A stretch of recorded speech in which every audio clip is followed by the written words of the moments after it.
मुझे मत मारो, छोड़ दो प्लीज, मुझे मत मारो, मुझे मत मारो, मुझे प्लीज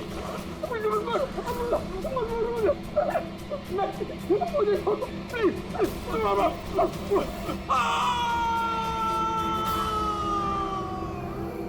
छोड़ दो मुझे, मारो मत मुझे।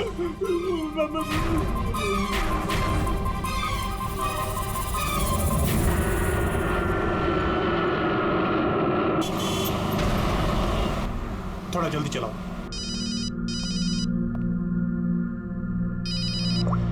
Hello, ACP Pradyuman. सर, एक खून हुआ है। खून हुआ? कौन बोल रहा है? शहर के मशहूर बिजनेसमैन जयंतीलाल जी का खून। जयंतीलाल जी का खून हुआ है? कौन बोल रहा है ये? देखिए सर, मैं कौन बोल रहा हूँ ये इम्पोर्टेंट नहीं है। इम्पोर्टेंट ये है कि सेठ जी का खून हुआ है और उनके घर वाले उनकी बॉडी को अंतिम संस्कार के लिए लेकर जा रहे हैं। देखिए सर, अगर बॉडी जल गई तो खूनी कभी नहीं पकड़ा जाएगा।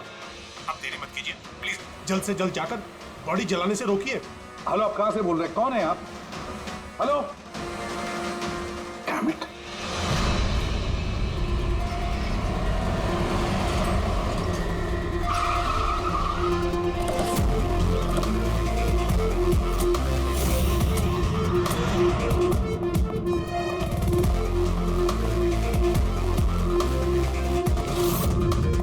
अरे कौन है आप लोग? ऐसे कैसे घर में अंदर आ रहे हैं? हम लोग सीआईडी से हैं। घर के सारे लोग कहाँ हैं? सर वो लोग तो साहब की बॉडी लेकर शमशान घाट गए हैं। शमशान घाट गए?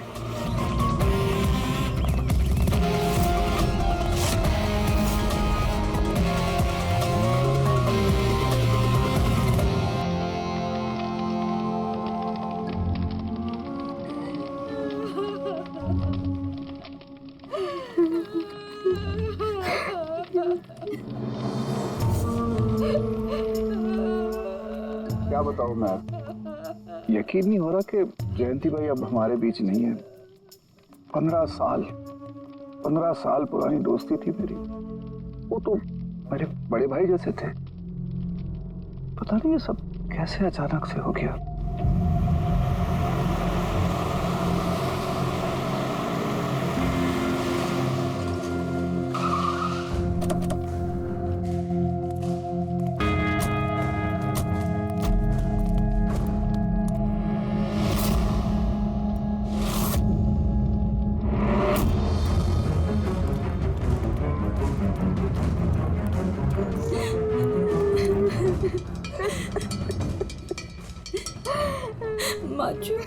एक्सक्यूज मी,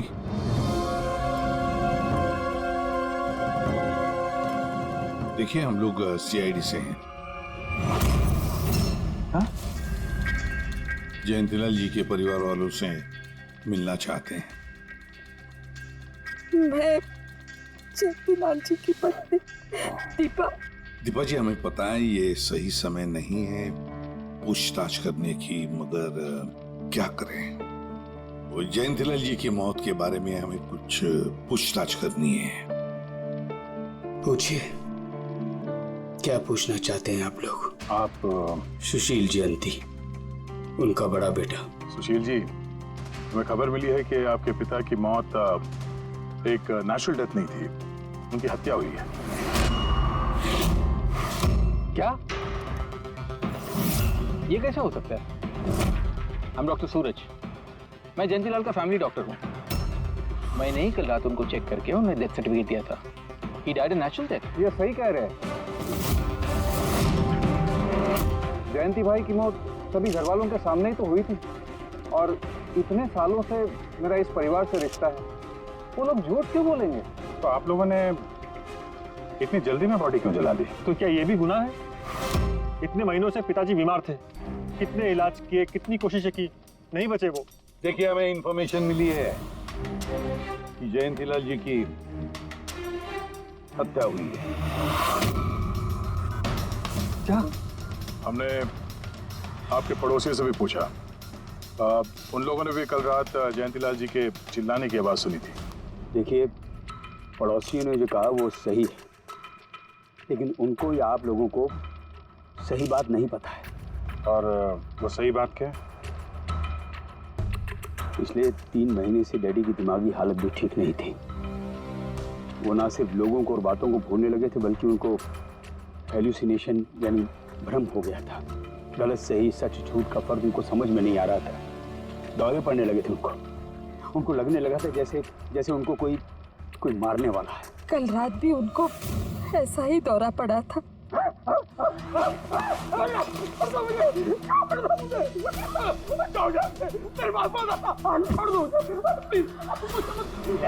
शांत, कूल। इंजेक्शन गई। Fast, come fast. डैडी, शांत, रिलैक्स। कुछ नहीं होगा। बच्चों की तरह क्यों जिद कर रहे हो? सुशील जी, उनका स्लीव ऊपर करो।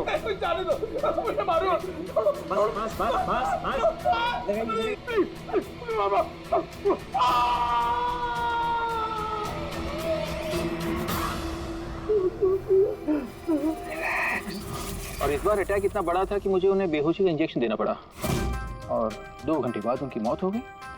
मैं आपको सारी डिटेल्स दे सकता हूँ, उनकी मेडिकल रिपोर्ट्स, मेडिकल हिस्ट्री, दवाइयाँ, सब कुछ दे सकता हूँ मैं आपको। हो गई तसल्ली आपको? अब हम अपना काम कर लें। इतनी जल्दी भी क्या है हेमंत? जरा सच तो सामने आ जाए।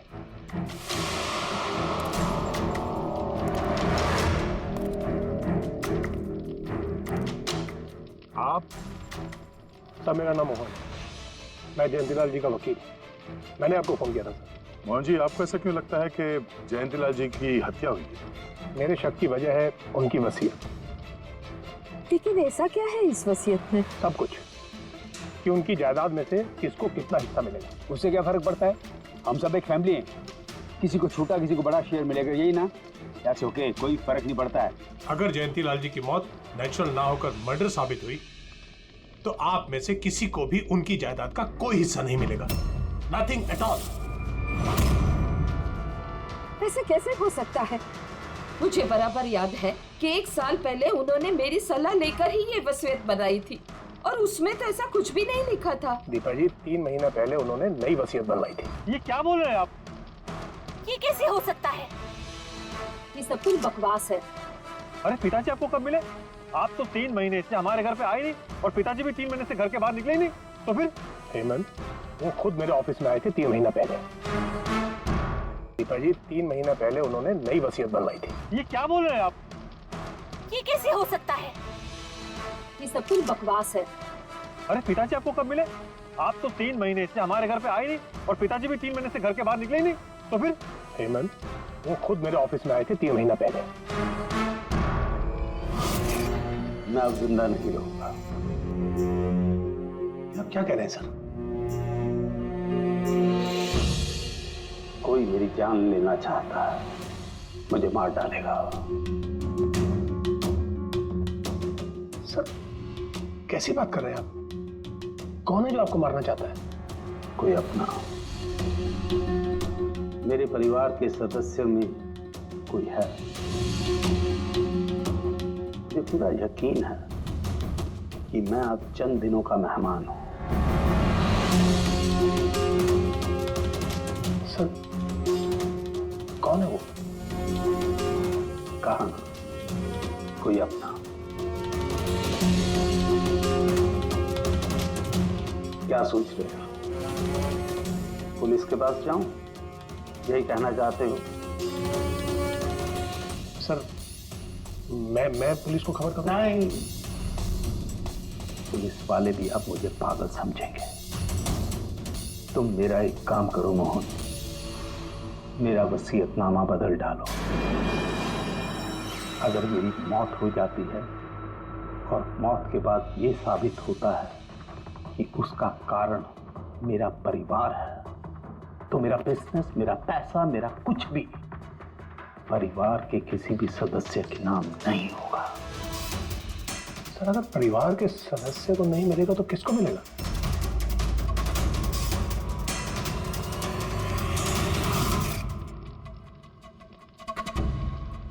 हमें नहीं तो किसे मोहन? जायदाद किसको मिलेगी? और सीआईडी को।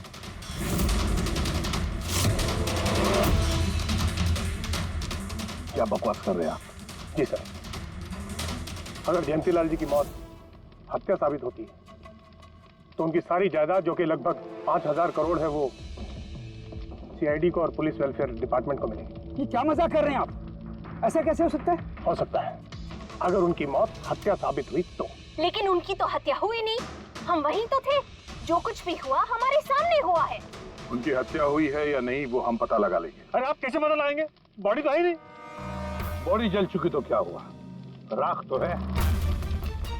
जब तक ये केस सुलझती नहीं तब तक जयंतीलाल जी की राख हमारी कस्टडी में रहेगी। अरे लेकिन सॉरी मैम।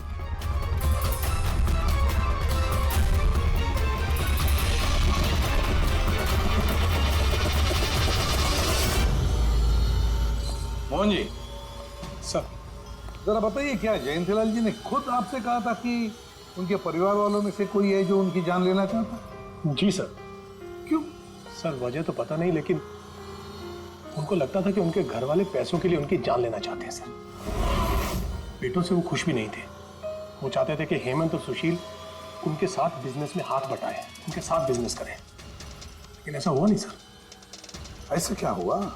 सर दोनों ने अपना अलग अलग बिजनेस शुरू किया, लेकिन उसे भी चला नहीं पाए। और हेमंत सर, वो तो एक नंबर का अय्याश निकला।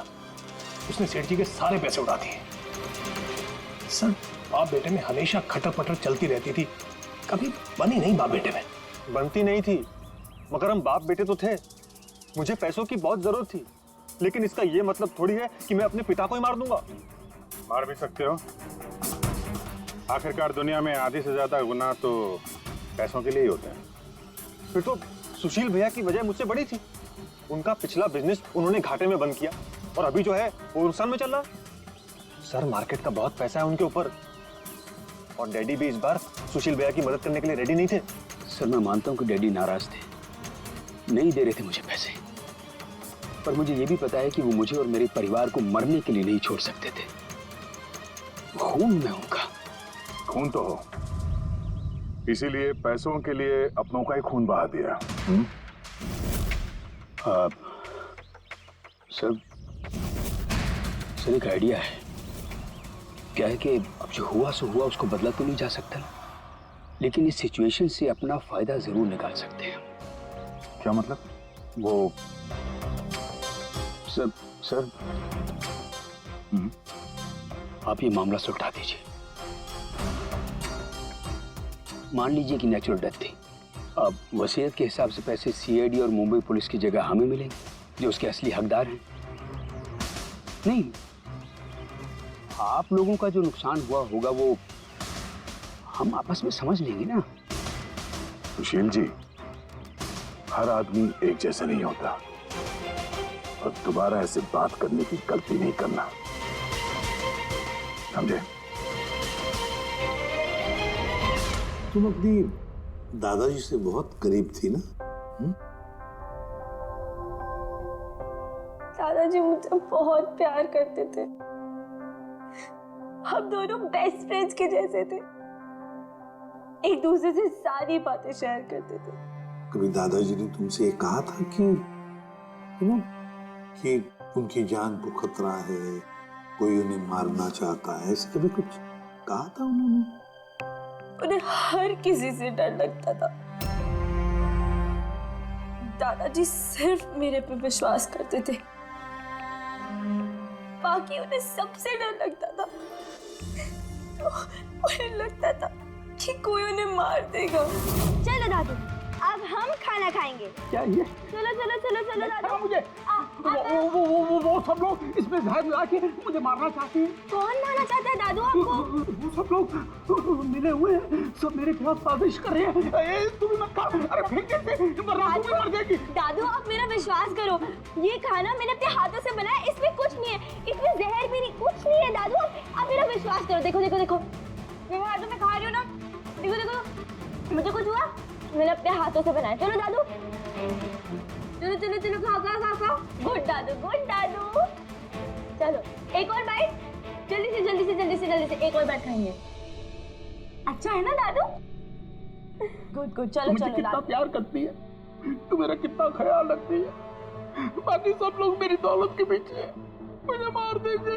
दादू आपको कुछ नहीं होगा, आपका बहादुर बच्चा है ना इधर, मैं आपको कुछ नहीं होने दूंगी। देखो, अब तुम घर जाओ, जाओ, और देखो किसी भी चीज की जरूरत पड़े तो मुझे फोन करना, ठीक है? जाओ।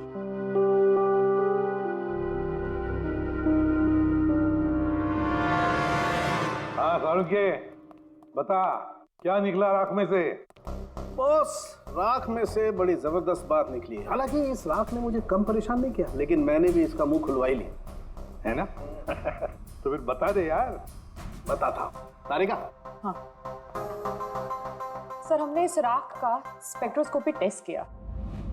फिर रिपोर्ट से बात साबित हो गई है बॉस कि जयंतीलाल की मौत नेचुरल नहीं है। जयंतीलाल को मारा ही गया। क्या कहा? जयंतीलाल की मौत नेचुरल डेथ नहीं थी? नहीं। कैसे समझे? कैसे मारा? लार्सनिक से। लार्सनिक? जयंतीलाल की राख में हमें लार्सनिक मिला है बॉस। राख में से लार्सेनिक? सर, कुछ केमिकल्स और हेवी मेटल्स, धातु ऐसे होते हैं जो जलने पर भी नहीं खत्म होते। लार्सेनिक उनमें से एक है, इसलिए लाश के पूरी तरह जल जाने के बावजूद उसमें मौजूद लार्सेनिक जलाने और राख में ऐसे ही रहा। लेकिन एक बात समझ में नहीं आ रही है कि अगर जयंतीलाल की मौत लार्सेनिक की वजह से हुई है तो फिर उसके फैमिली डॉक्टर सूरज को ये पता कैसे नहीं चला? पता कैसे नहीं चला? उसने नेचुरल डेथ का सर्टिफिकेट इश्यू किया ही कैसे और क्यों? बॉस, अगर लार्सनिक जैसा जहरीला केमिकल इंसान के शरीर में एक साथ बहुत ज्यादा मात्रा में पहुंचा दिया जाए तो इंसान की तुरंत मौत हो जाती है। लेकिन अगर यही जहर धीरे धीरे थोड़ी थोड़ी मात्रा में उसके शरीर में पहुंचाया जाए तो उसकी मौत एक साथ एकदम नहीं होती है। पहले उसकी याददाश्त जाती है, फिर उसे अजीब अजीब से सपने आने लगते हैं, उसे हेलुसिनेशन होने लगता है, भ्रम होने लगता है, फिर पागलपन के दौरे पड़ते हैं। और जयंतीलाल के साथ ये सब कुछ हो रहा था। लार्सनिक? जी हाँ, लार्सनिक। और इससे ये साबित हो गया कि जयंतीलाल जी की मौत बीमारी से नहीं बल्कि उनका खून किया गया। लेकिन ये किया किसने? वही पता करने हम लोग यहाँ आए। अभिजीत, जयंतीलाल जी का कमरा चेक करना पड़ेगा। Okay sir.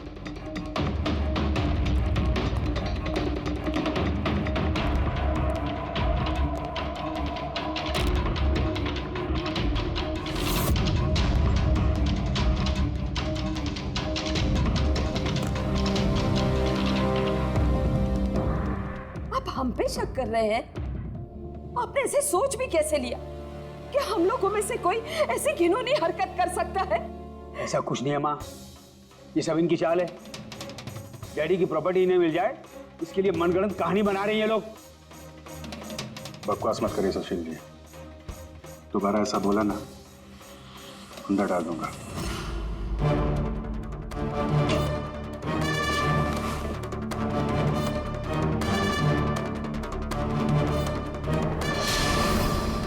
आप धमका कर हमें चुप करा सकते हैं लेकिन कुछ साबित नहीं कर सकते।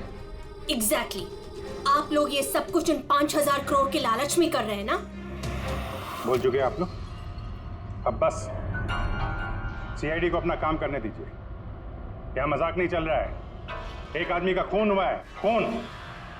आप सबकी भलाई इसी में है कि हमारे साथ कोऑपरेट करें। अच्छा, अब सीआईडी धमकाने भी लगी है। ये धमकी नहीं है, ये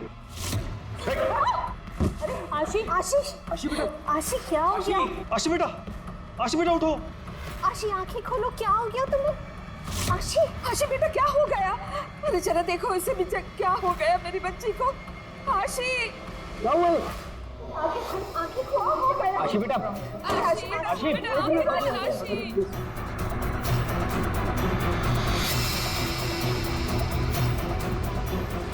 क्या हो गया आशी? आशी, इसे हॉस्पिटल ले जाना पड़ेगा फौरन। हाँ पंकज। क्या? माय गॉड, ये अच्छा ठीक है, क्या हुआ? ये डॉक्टर सूरज ने आशी के कुछ टेस्ट किए थे, पता चला कि उसके खून में भी लार्सेनिक है। लेकिन सर, लार्सेनिक आशी के खून में पहुंचा कैसे होगा? सर ऐसी कोई कॉमन चीज जो जयंती लाल जी और आशी दोनों के कांटेक्ट में आई हो? खाना। अब आशी ने बताया था ना कि कुछ दिनों से जयंती लाल जी का खाना वो खुद टेस्ट कर रही थी। नहीं बस खाना नहीं, ये कुछ और है। ये सालों के साथ ये आपको कैसे पता चला? बताता हूँ। बस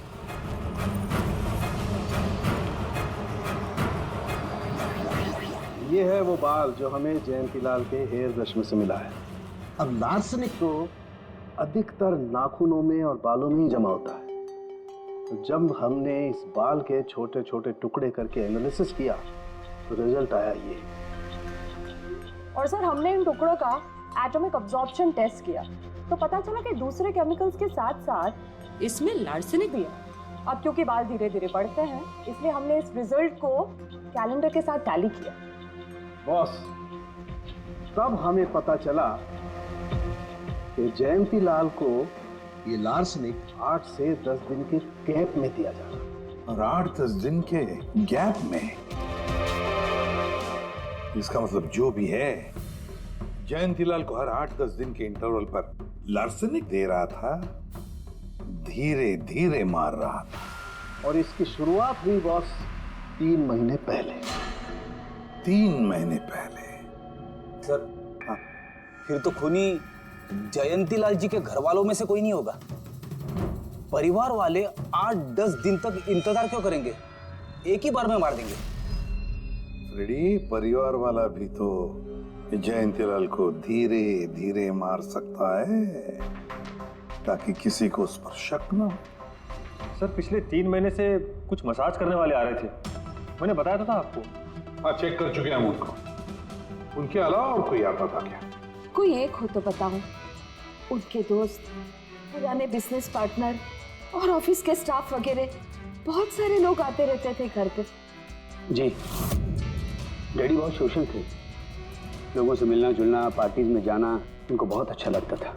इसीलिए जब उन्होंने बाहर जाना बंद कर दिया तो लोग उनसे मिलने घर पर आने लगे। लेकिन इन लोगों को हम अच्छी तरह से जानते हैं सर, इनमें से कोई ऐसा नहीं कर सकता है। भाभी देखिए ना, ये कैसा निशान लगा है। 4 बार धोया, 4 बार छुटाया, फिर भी नहीं हट रहा। अरे ठीक से धो ले, साफ हो जाएगा। अरे भाभी कितनी बार रगड़ा, नहीं जा रहा। और जाएगा भी नहीं, क्योंकि ये दाग खून का है। खून? जी हाँ। सुनिए, आपके कुर्ते पे ये खून का दाग कहाँ से आया? आपको कहीं चोट लगी है क्या? क्या हुआ आपको? मुझे नहीं पता।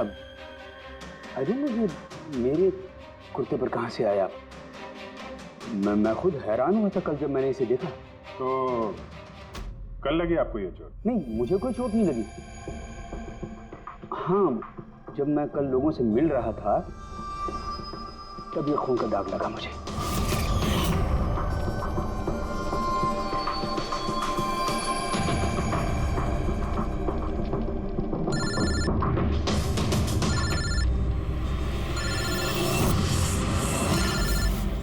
बिना चोट खून के धब्बे, अजीब बात है। वही तो।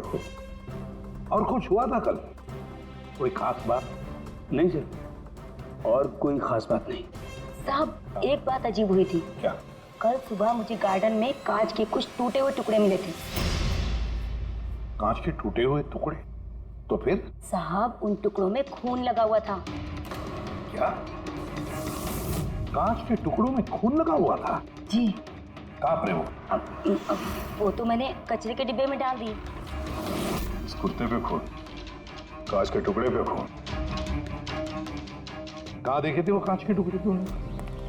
ये देखिए, यहाँ पर मिले थे मुझे कांच के टुकड़े। यहाँ पर? जी।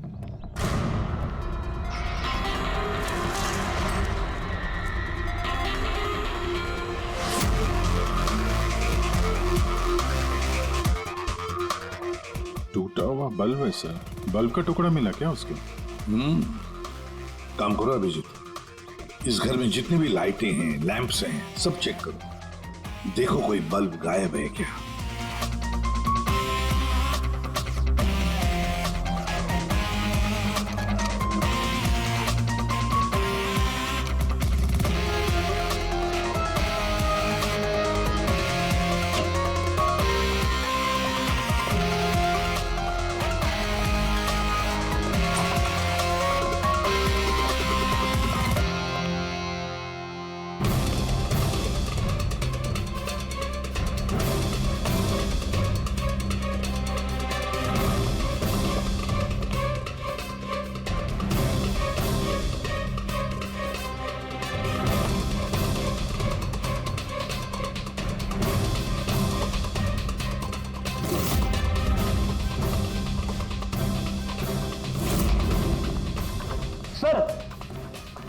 सब जगह देख लिया, कांच का टूटा हुआ सामान कहीं पे भी नहीं है। सर कुछ नहीं मिला।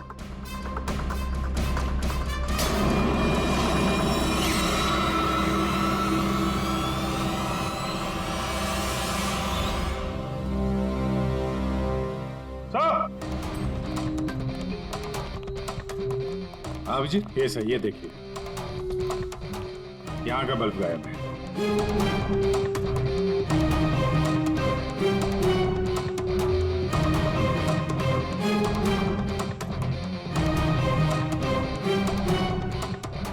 बड़ी अजीब बात है, ये लैंप तो बिल्कुल ठीक था। मैं और दादू इस लैंप के नीचे काम भी किया करते थे, और जिस तरह दादू की मौत हुई तब भी ये लैंप ठीक था, इसमें बल्ब था और ऑन था।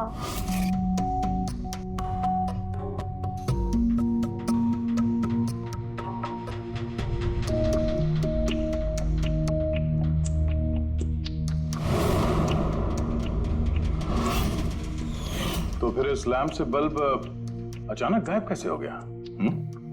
क्या कविता? नहीं साहब, मुझे कुछ नहीं मालूम कि बल्ब कैसे गायब हुआ, किसने निकाला, मैं कुछ नहीं जानती। लेकिन सर ये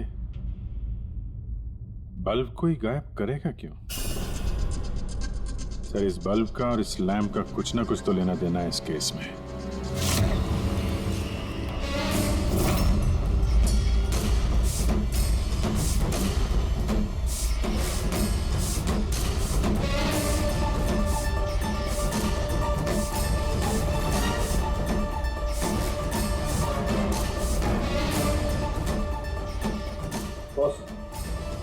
ये धब्बे देख रहे हो? ये धब्बे लार्सनिक के हैं। लेकिन ये लार्सनिक के धब्बे पूरे लैंप पर कैसे हैं? बॉस, हुआ ये होगा, खूनी जयंतीलाल जी के घर पे आता होगा हर 8 या 10 दिन में। नमस्ते साहब, साहब ऊपर है अपने कमरे में।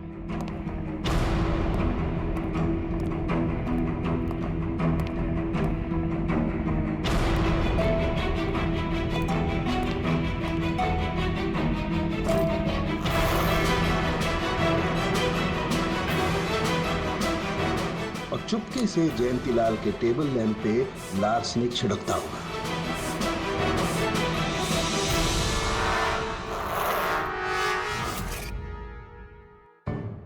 शायद जयंतीलाल जी हमेशा इस टेबल पर बैठ करके काम किया करते थे।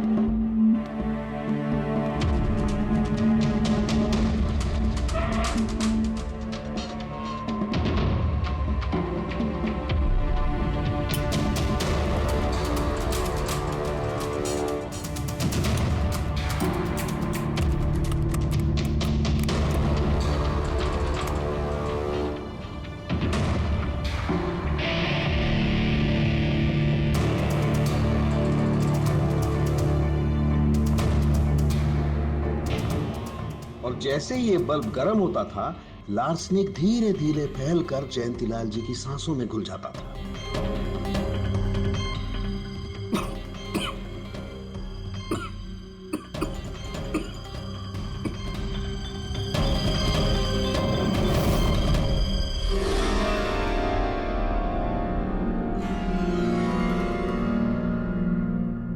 सालों के साथ आशी को लार्सेनिक का इतना असर क्यों नहीं हुआ? उसे लार्सनिक का इतना असर इसलिए नहीं हुआ फ्रेडी, क्योंकि वो यहां हमेशा नहीं रहती थी। कभी कभी आती थी अपने दादाजी के पास। यार ये जो भी कोई है, इस जयंतीलाल के और घर वालों के करीब का ही कोई है, इसलिए वो जयंतीलाल की मौत के वक्त यहां मौजूद था, और मौत होने के बाद सबूत मिटाने के लिए उसने उस लैंप में से वो बल्ब निकालकर अपने जेब में रख दिया होगा, और फिर सभी घर वालों से मिलते वक्त सुशील जी को भी अपने गले लगा लिया। जैसे सुशील को उसने गले लगा लिया, उसके जेब में जो उसने बल्ब छुपा के रखा होगा वो फूट गया, जिसकी वजह से उसके कमर में जख्म भी हुई, और उस जख्म से जो लहू निकला, जो खून निकला, वो सुशील के कपड़ों पर आया। मतलब सर, खूनी घर वालों में से ही कोई होगा? नहीं फ्रेडी, घर वाला तो नहीं लगता, और घर वाला होता तो बस जेब में रख के थोड़ी ना घूमता। ये तो कोई ऐसा आदमी है जिसके पास वही एक मौका था सबूत मिटाने का, वो चंद मिनट। घर वाला तो कभी भी निकाल लेता। सर उस दिन तो कितने लोग आए थे यहाँ, खूनी का पता कैसे चलेगा? सर उस दिन मीडिया के लोग भी आए थे, कौन आया कौन गया ये सब रिकॉर्ड तो किया ही होगा उन लोगों ने। तो चलो देख लेते हैं किस किस ने सुशील जी को गले लगाया था।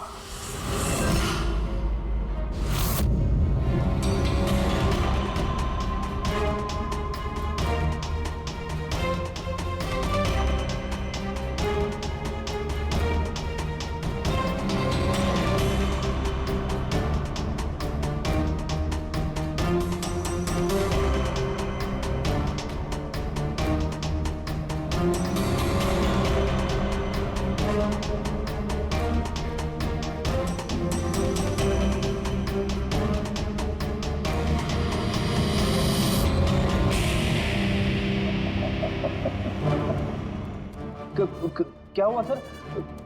खूनी का पता चल गया? हाँ फ्रेडी, खूनी मिल गया। कौन है? फ्रेडी, इस आदमी की पूरी कुंडली निकालो, पता लगाओ पिछले 3 महीनों में ये कहां कहां गया था, किस किस से मिला था, क्या क्या किया है इसने, सब कुछ।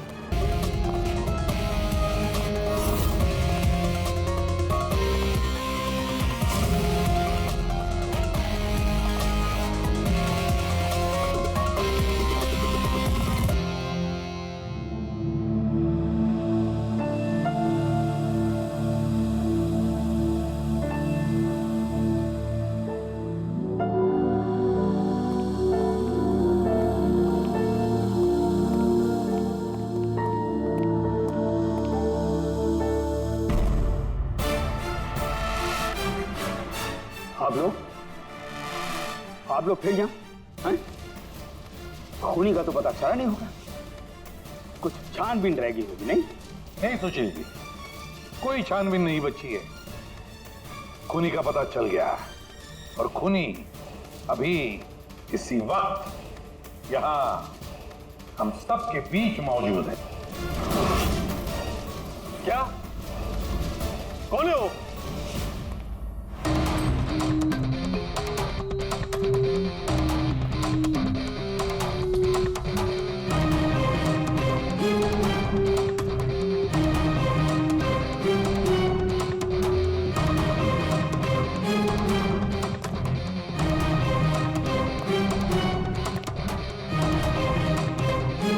अरविंद जी,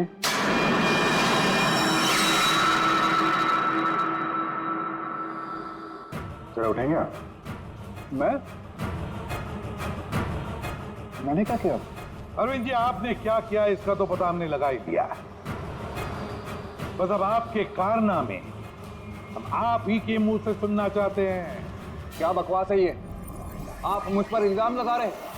आपको क्या लगता है कि मैंने जयंती को मारा? अभिजीत, मौका मिला था, मान जाते तो सबके सामने कपड़े नहीं उतरते। तेरा एक कुर्ता उठाना। क्यों? अरे उठाओ सर। क्यों?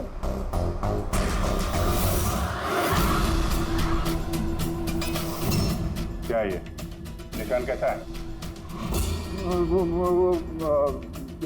हाँ? कौन सी भाषा बोल रहे हो तुम? हिंदी में बोलो, हिंदी में। मातृभाषा है हमारी। भूल गए क्या? याद दिलाओ। हाँ? नहीं सर,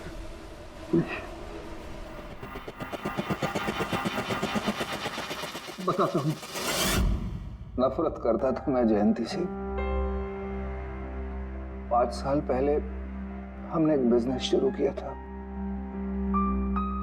आज ये इतना बड़ा 5000 करोड़ का एम्पायर है ना, वो मेरे मेहनत की कमाई थी। मैंने अपनी जिंदगी की सारी जमा पूंजी इस बिजनेस पे लगाई थी, पर जयंती की नीयत में खोट थी। उसने मुझे धोखा दिया, मुझे मेरी कंपनी से निकाल दिया। तब मैंने सोचा कि जब मौका मिलेगा तो मैं इसका हिसाब चुकता करूंगा। और वो मौका तुम्हें मिला 3 महीने पहले एडवोकेट मोहन के ऑफिस में, जहां पर जयंतीलाल जी भी आए थे और तुमने चुपके से उन दोनों की बातें सुन ली थी। अगर मेरी मौत हो जाती है और मौत के बाद ये साबित होता है कि मेरी किसी ने हत्या की है, तो मेरा बिजनेस, मेरा पैसा, कुछ भी मेरे परिवार के किसी भी सदस्य को नहीं मिलेगा। सर, अगर परिवार के सदस्य को नहीं मिलेगा तो किसको मिलेगा? CID को, जो मेरा मर्डर इन्वेस्टिगेट करेगा। मुझे लगा अच्छा मौका है। जयंतीलाल को मारूंगा मैं और शक जाएगा उसके परिवार पर। और इसीलिए तुमने जयंतीलाल की तरफ दोस्ती का हाथ बढ़ाया, एक नया प्रपोजल लेकर। क्यों? मेरे दिमाग में एक आइडिया था जिसके लिए मेरा उसके घर बार बार जाना जरूरी था।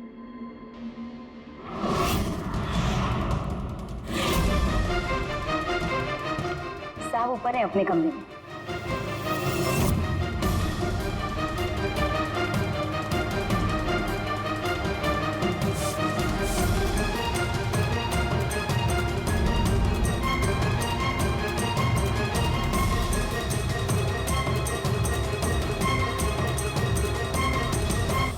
लेकिन ACP साहब, आपको इन पे शक कब हुआ? दीपा जी, जयंतीलाल जी की अंत्येष्टि के दिन जो मीडिया कवरेज हुआ था, जो मीडिया वालों ने वीडियो फुटेज लिया था, उसकी मदद से जयंतीलाल जी के अंत्येष्टि के दिन घर के बाहर जो इन्होंने कुर्ता पहना था, शमशान भूमि पर वो कुर्ता बदल दिया गया था, क्योंकि उस पर खून जो लगा हुआ था। क्यों Arvind ji?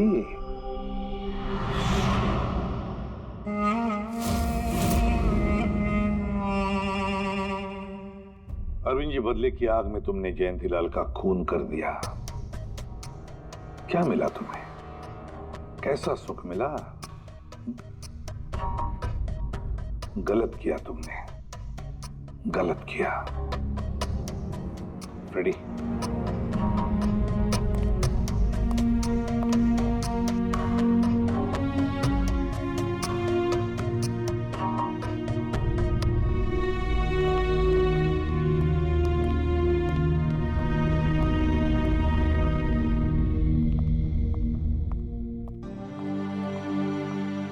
Thank you sir, thank you very much, and we are sorry.